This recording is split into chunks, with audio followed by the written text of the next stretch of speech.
आज है 20 जुलाई 2026 दिन सोमवार। Welcome back to clean news UP. चलिए देखते हैं उत्तर प्रदेश की 25 फटाफट बड़ी खबरों को।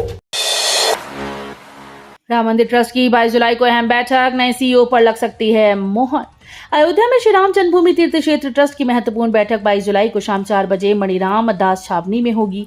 चढ़ावा चोरी प्रकरण के बीच बुलाई गई इस बैठक में ट्रस्ट के सभी सदस्यों की मौजूदगी सुनिश्चित करने के निर्देश दिए गए। अंतरिम महासचिव कृष्ण मोहन ने बैठक का एजेंडा और सर्कुलर जारी कर दिया। बैठक में नए मुख्य कार्यकारी अधिकारी यानी सीईओ की नियुक्ति पर मोहर लगने की संभावना है। साथ ही मंदिर प्रबंधन और अन्य प्रशासनिक विषयों पर भी महत्वपूर्ण निर्णय लिए जा सकते हैं। 2027 यूपी चुनाव से पहले कांग्रेस की सपा से सम्मानजनक सीटों की मांग। उत्तर प्रदेश विधानसभा चुनाव 2027 को लेकर कांग्रेस ने समाजवादी पार्टी के साथ गठबंधन की इच्छा जताई, लेकिन सम्मानजनक सीट बंटवारे की मांग भी रखी गई। पार्टी के भीतर ये राय सामने आई कि बिहार विधानसभा चुनाव जैसी स्थिति उत्तर प्रदेश में नहीं दोहराई जानी चाहिए। सूत्रों के अनुसार कांग्रेस चाहती है कि सीटों का बंटवारा आपसी सहमति और मजबूत चुनावी रणनीति के आधार पर हो, ताकि गठबंधन को अधिकतम लाभ मिले। यूपी के मत्स्य पालकों के लिए बड़ी खुशखबरी, 31 जुलाई तक करें ऑनलाइन आवेदन। उत्तर प्रदेश के मत्स्य पालकों के लिए सरकार ने कई लाभकारी योजनाओं के आवेदन शुरू कर दिए। वित्तीय वर्ष 2026-27 के तहत मुख्यमंत्री मत्स्य संपदा योजना, एरेशन सिस्टम स्थापना, मोपेड विद आइस बॉक्स, मोती संवर्धन योजना और विशेष प्रजाति की मत्स्य हैचरी स्थापना जैसी योजनाओं के लिए 31 जुलाई तक ऑनलाइन आवेदन किए जा सकते हैं। सहायक निदेशक मत्स्य राजेलाल ने बताया कि प्रत्येक योजना के लिए अलग अलग आवेदन करना होगा। यूपी को मिला अत्याधुनिक आपदा प्रबंधन केंद्र, सीएम योगी ने किया नए मुख्यालय का लोकार्पण। मुख्यमंत्री योगी आदित्यनाथ ने लखनऊ में 200 करोड़ रुपए से अधिक की लागत से बने उत्तर प्रदेश राज्य आपदा प्रबंधन प्राधिकरण के नए अत्याधुनिक मुख्यालय का लोकार्पण किया। शहीद पथ स्थित इस हाईटेक भवन को आधुनिक तकनीक और उन्नत सुविधाओं से सुसज्जित किया गया है। यहाँ 24/7 संचालित राज्य आपातकालीन संचालन केंद्र स्थापित किया गया, जिससे प्राकृतिक और मानव जनित आपदाओं के दौरान त्वरित निगरानी, समन्वय और राहत कार्य सुनिश्चित किए जा सकेंगे। गन्ना उत्पादन में पश्चिमी यूपी का दबदबा, टॉप 10 में मेरठ मंडल के 6 जिले शामिल। उत्तर प्रदेश में गन्ना उत्पादन के मामले में पश्चिमी यूपी ने एक बार फिर से अपनी मजबूत पहचान बनाई। प्रति हेक्टेयर गन्ना उपज के आंकड़ों में मेरठ परिक्षेत्र के 6 जिलों मेरठ, हापुड़, गाजियाबाद, बुलंदशहर, बागपत, अलीगढ़ ने टॉप 10 में जगह बनाई। लखीमपुर खीरी को छोड़कर सूची के अधिकांश जिले पश्चिमी उत्तर प्रदेश के हैं। बेहतर खेती तकनीक, उन्नत किस्मों और किसानों की मेहनत से ये उपलब्धि हासिल हुई। यूपी में नकली दवाओं का बड़ा नेटवर्क, लखनऊ बना सप्लाई हब, कई जिलों तक फैला सिंडिकेट। लखनऊ के बीकेडी क्षेत्र में नकली दवाओं की बड़ी खेप पकड़े जाने के बाद जांच एजेंसीज ने पूरे उत्तर प्रदेश में कार्रवाई तेज कर दी। शुरुआती जांच में संकेत मिले कि ये नेटवर्क पश्चिमी यूपी से लेकर वाराणसी तक फैला हो सकता है। जांच के अनुसार लखनऊ को इस सिंडिकेट ने प्रमुख सप्लाई हब के रूप में इस्तेमाल किया। एफएसडीए और पुलिस अब खरीद बिक्री के बिल, स्टॉक रजिस्टर, ट्रांसपोर्ट, दस्तावेज, सप्लाई चेन से जुड़े लोगों की भूमिका की गहन जांच कर रही है। फाइल से नहीं, जमीन पर दिखे नीतियों का असर, असीम अरुण का बड़ा बयान। उत्तर प्रदेश सरकार के मंत्री असीम अरुण ने नौकरशाही की कार्यप्रणाली पर सवाल उठाते हुए प्रशासनिक व्यवस्था में बदलाव की जरूरत बताई। सोशल मीडिया पर साझा अपने विचारों में उन्होंने कहा कि पारंपरिक स्टील फ्रेम मॉडल पर गंभीरता से पुनर्विचार का समय आ गया है और विकसित भारत के लिए अधिक लचीले और परिणाम केंद्रित प्रशासन की आवश्यकता है। उन्होंने कहा कि सरकारी नीतियां केवल फाइल्स में अच्छी दिखने के बजाय जमीन पर प्रभावी ढंग से लागू होनी चाहिए। उनका ये बयान प्रशासनिक सुधार को लेकर नई बहस छेड़ सकता है। इनकम टैक्स के रडार पर 32 रजिस्ट्री कार्यालय, जमीन सौदों की होगी जांच। जमीन की खरीद बिक्री से जुड़े मामलों में आयकर विभाग ने जांच का दायरा बढ़ा दिया। पश्चिमी उत्तर प्रदेश और उत्तराखंड के 32 रजिस्ट्री कार्यालय विभाग की निगरानी में हैं। प्रारंभिक जांच में कई मामलों में रजिस्ट्री दस्तावेजों और पैन नंबरों के बीच मेल न मिलने का संदेह जताया गया। आशंका है कि गलत या फर्जी पैन नंबरों के जरिए संपत्तियों की खरीद बिक्री दिखाकर सरकारी राजस्व को नुकसान पहुंचाया गया। फिलहाल आयकर विभाग ने मामले की आधिकारिक जानकारी साझा नहीं की और जांच जारी है। यूपी इंटरनेशनल ट्रेड शो से पहले Noida greater Noida express way का होगा make over. UP international trade show से पहले नोएडा ग्रेटर नोएडा एक्सप्रेसवे को आकर्षक बनाने की तैयारी शुरू हो गई। प्राधिकरण परी चौक से 0 पॉइंट तक हरित क्षेत्र, सेंट्रल वर्ज और आसपास के पार्कों का सौंदर्यीकरण करेगा। इस परियोजना पर करीब 1.65 करोड़ रुपए खर्च किए जाएंगे। इसके लिए 1 वर्ष के रखरखाव हेतु एजेंसी चयन की प्रक्रिया भी शुरू हो चुकी है। सितंबर में इंडिया एक्सपो मार्ट में आयोजित होने वाले यूपी इंटरनेशनल ट्रेड शो से पहले शहर की बेहतर छवि प्रस्तुत करने के उद्देश्य से ये विशेष अभियान चलाया जा रहा है। कानपुर में बदलेगा सर्कल रेट का नियम, अब गलियों की प्रॉपर्टी का भी होगा मूल्यांकन। कानपुर में सर्कल रेट तय करने की प्रक्रिया में बड़ा बदलाव होने जा रहा है। पहली बार 3 और 6 मीटर चौड़ी गलियों में स्थित संपत्तियों का भी अलग से मूल्यांकन किया जाएगा। अब तक केवल 9 मीटर या उससे चौड़ी सड़कों की संपत्तियों का मूल्यांकन होता था। नई व्यवस्था में रोड सेगमेंट और सामान्य क्षेत्रों के आधार पर 2 तरह से सर्वे होगा। भवन निर्माण, बोरवेल, मिश्रित उपयोग, कृषि फार्म और गली की चौड़ाई जैसे मानकों को ध्यान में रखकर नए सर्कल रेट तय किए जाएंगे। गाजियाबाद में सीएम योगी का मेगा दौरा, 2027 चुनाव से पहले पश्चिमी यूपी पर फोकस। मुख्यमंत्री योगी आदित्यनाथ का गाजियाबाद दौरा विकास कार्यों के साथ साथ राजनीतिक दृष्टि से भी अहम माना जा रहा है। उन्होंने जिले में करीब 18 घंटे बिताए और रात्रि प्रवास भी किया। इस दौरान कई विकास योजनाओं का लोकार्पण और शिलान्यास किया। राजनीतिक विश्लेषकों के अनुसार 2027 विधानसभा चुनाव से पहले ये दौरा पश्चिमी उत्तर प्रदेश में भाजपा की रणनीति को मजबूत करने का संकेत माना जा रहा है। यूपी में पहली बार 826 ब्लॉक प्रमुख बने प्रशासक, योगी सरकार का बड़ा फैसला। उत्तर प्रदेश में पहली बार 826 ब्लॉक प्रमुखों को प्रशासक की जिम्मेदारी सौंपी गई। योगी आदित्यनाथ सरकार ने उनके 5 वर्षीय कार्यकाल की समाप्ति के बाद यह आदेश जारी किया। इसके साथ ही जिला पंचायत अध्यक्ष, ब्लॉक प्रमुख, ग्राम प्रधान एक साथ प्रशासक की भूमिका निभाएंगे।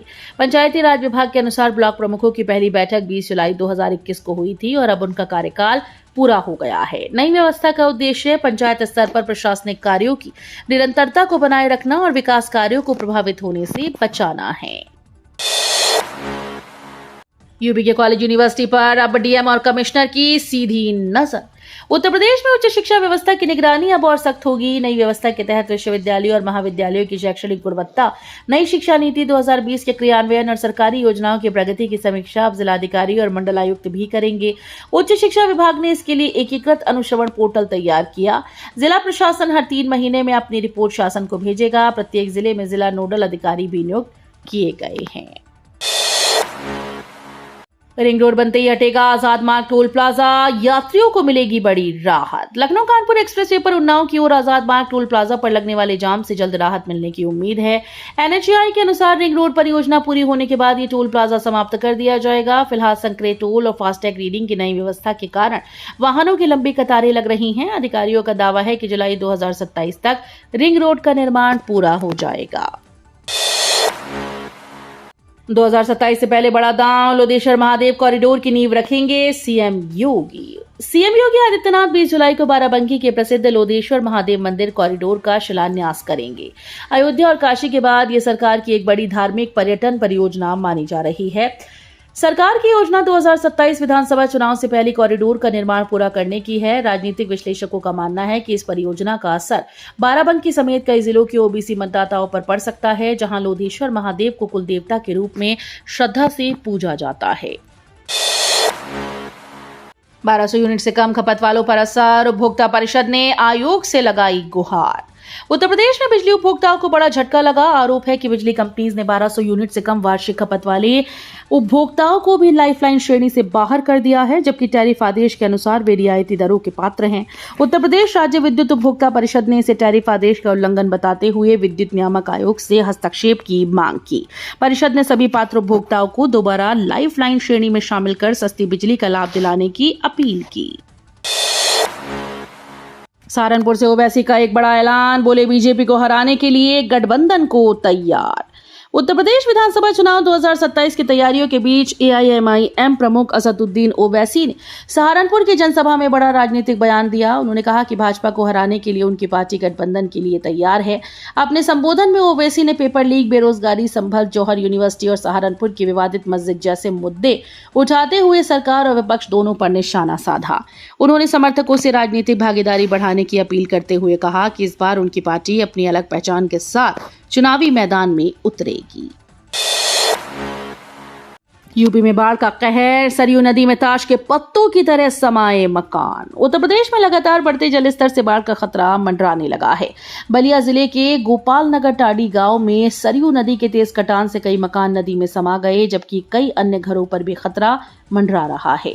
ग्रामीण अपने सामान के साथ सुरक्षित स्थानों की ओर पलायन कर रहे हैं। वहीं प्रयागराज में गंगा और यमुना का जलस्तर लगातार बढ़ रहा है। प्रशासन हालात पर नजर बनाए हुए है और संवेदनशील क्षेत्रों में लोगों से सतर्क रहने और सुरक्षित स्थानों पर जाने की अपील कर रहा है। आस्था के सफर पर यूपी के श्रद्धालु अमरनाथ से चिंतपूर्णी तक कर रहे दर्शन। उत्तर प्रदेश से श्रद्धालुओं की एक संगत धार्मिक आस्था की यात्रा पर निकली है। टूरिस्ट बस के जरिए ये दल अमरनाथ धाम के दर्शन के बाद हिमाचल प्रदेश के प्रसिद्ध शक्तिपीठों माता चिंतपूर्णी, ज्वालाजी और कांगड़ा देवी मंदिर में पूजा अर्चना कर रहा है। श्रद्धालुओं ने बताया कि यात्रा बेहद सुखद और यादगार रही। उन्होंने चिंतपूर्णी मंदिर में बेहतर व्यवस्थाओं और शांतिपूर्ण दर्शन की सराहना की।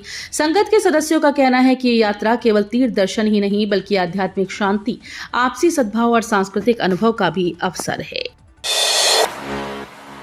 डीआईओएस सख्त, 16 नोडल प्रभारियों को कारण बताओ नोटिस जारी। परीक्षा केंद्र निर्धारण की प्रक्रिया में बड़ी लापरवाही सामने आई। जिले के 770 विद्यालयों में से केवल 14 विद्यालयों ने ही अपनी आधारभूत जानकारी परिषद की वेबसाइट पर अपलोड की, जबकि 756 विद्यालयों का डेटा अब भी लंबित है।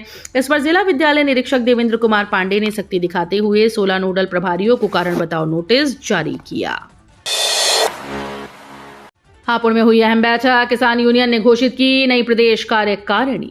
हापुड़ में भारतीय किसान यूनियन की विशाल बैठक में संगठन का विस्तार किया गया। बैठक में सोनू प्रधान मतनौरा को पश्चिमी उत्तर प्रदेश का प्रदेश अध्यक्ष और अमरजीत सिंह लाड़पुर को उत्तर प्रदेश का प्रदेश अध्यक्ष नियुक्त किया गया। राष्ट्रीय अध्यक्ष प्रहलाद पूनिया और वरिष्ठ नेता कपिल सिरोही की मौजूदगी में सर्वसम्मति से नई जिम्मेदारियां सौंपी गईं। राष्ट्रीय अध्यक्ष ने नवनियुक्त पदाधिकारियों को नियुक्ति पत्र देकर किसानों की समस्याओं के समाधान, संगठन को मजबूत बनाने और उसकी नीतियों को गांव-गांव तक पहुंचाने का आह्वान किया। मगरमच्छ हमले पर सीएम योगी की अपील, वीडियो नहीं, पहले बचाएं जान। राज्य आपदा प्रबंधन प्राधिकरण के नए मुख्यालय का लोकार्पण किया। इस दौरान मगरमच्छ के हमले में बच्चे की मौत का जिक्र करते हुए उन्होंने कहा कि वीडियो बनाने की बजाय पीड़ित की मदद करें। सीएम ने कहा कि संकट के समय संवेदनशीलता और त्वरित सहयोग ही सबसे बड़ा मानवीय कर्तव्य है। 200 करोड़ रुपए से अधिक की लागत से बने इस केंद्र के साथ नई वेबसाइट का भी शुभारंभ किया गया। उन्होंने कहा कि उत्तर प्रदेश को हर आपदा से प्रभावी ढंग से निपटने के लिए तैयार बनाया जा रहा है। यूपी को मिलेगा नया अटल एक्सप्रेसवे, इटावा से भरतपुर तक बनेगा high speed corridor. Uttar Pradesh में सड़क नेटवर्क को नई रफ्तार देने के लिए अटल एक्सप्रेसवे की तैयारी शुरू हो गई। प्रस्तावित ये एक्सप्रेसवे इटावा को राजस्थान के भरतपुर से जोड़ेगा और चंबल क्षेत्र से होकर गुजरेगा। करीब 15,000 करोड़ रुपए की लागत वाली इस परियोजना को केंद्रीय सड़क परिवहन मंत्री नितिन गडकरी की मंजूरी मिलने की जानकारी सामने आई। इसके बनने के बाद इटावा आगरा लखनऊ बुंदेलखंड एक्सप्रेसवे के साथ तीसरे बड़े एक्सप्रेसवे से जुड़ जाएगा। यूपी में मानसून हुआ एक्टिव, कई जिलों में भारी बारिश और तेज आंधी का अलर्ट। उत्तर प्रदेश में मानसून ने रफ्तार पकड़ ली। मौसम विभाग के अनुसार आने वाले दिनों में कई जिलों में मूसलाधार बारिश, तेज हवाएं और आंधी तूफान की संभावना है। पिछले 24 घंटों में पूर्वी उत्तर प्रदेश के कई इलाकों में अच्छी बारिश दर्ज की गई, जबकि बाराबंकी, हमीरपुर में भी बारिश हुई। उत्तर पश्चिम भारत में मानसून के सक्रिय होने का असर अब पूरे प्रदेश में दिखाई दे रहा है। मौसम विभाग ने लोगों से खराब मौसम के दौरान सावधानी बरतने और अनावश्यक यात्रा से बचने की अपील की। यूपी गरीब परिवारों की लाडलियों को मिला सरकार का साथ, शादी अनुदान योजना में आए 82,000 आवेदन। मुख्यमंत्री योगी आदित्यनाथ के नेतृत्व में उत्तर प्रदेश सरकार की जन कल्याणकारी योजनाएं समाज के सबसे कमजोर और जरूरतमंद वर्गों के जीवन को संवार रही हैं। विशेष रूप से अन्य पिछड़ा वर्ग के आर्थिक रूप से कमजोर परिवारों के लिए संचालित शादी अनुदान योजना बेटियों के विवाह में एक बड़ी आर्थिक राहत बनकर उभरी। वित्तीय वर्ष 2026-27 के शुरुआती कुछ महीनों में ही इस योजना को लेकर जनता में जबरदस्त उत्साह देखने को मिला है। तो ये थी आज की 25 फटाफट बड़ी खबरें। अगर आपको न्यूज पसंद आई हो तो वीडियो को लाइक और शेयर जरूर करें। धन्यवाद।